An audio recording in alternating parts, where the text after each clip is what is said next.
I just want to take a quick second and weigh in on the age-old manager versus leader thing. Now, before I begin, understand that both have their value add, but managers rely on control while leaders influence and inspire.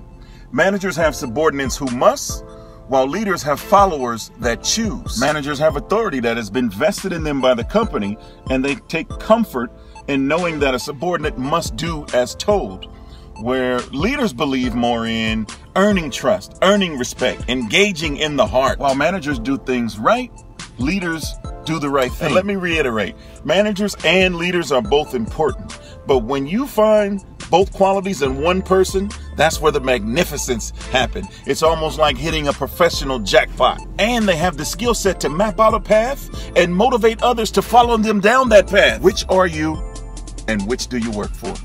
Be needed, be necessary. Let's go. I'm ready. One man could change the world. That one man could change the world.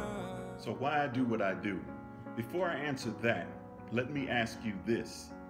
Have you been outside to see the current affairs in our streets, cities, states, and country? Why I do what I do? We have human beings out there that are crying and dying inside, and nobody knows it but them. We have human beings out there who are surrounded by people, but yet they feel secluded and alone.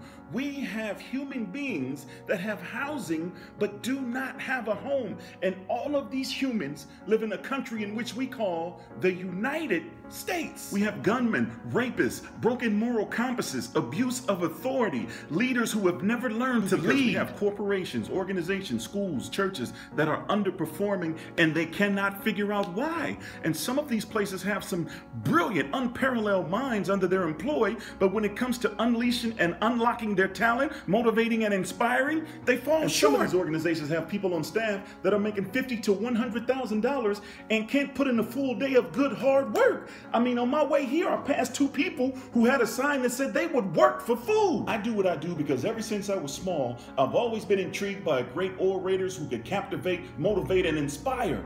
That's not talent. That is a gift from the highest. That's why I do what I do. When I was 7 years old, I used to come home from church, lock myself in my room, and mimic the pastor's sermon from that morning. And it was because when he spoke, they didn't just listen, they believed. I do what I do because when the eyes of my two kids gaze me right back at me, that's the assurance that I need to know that I am necessary. That's why I do what I do. That's why. What's up, fam? It's your boy, headed to the local grocery store. It's that time of year to bless some families with some Thanksgiving turkeys. A, because it's just how I was raised. B, it's because I'm blessed. Blessed beyond belief. Blessed with eyes that can see the beauty, which I call my wife. Blessed with arms that are strong enough to lift, hug, and hold my two miracle children. A heart that beats for my God. A mind that's strong enough and equipped to provide for all of them. So I'm appreciative.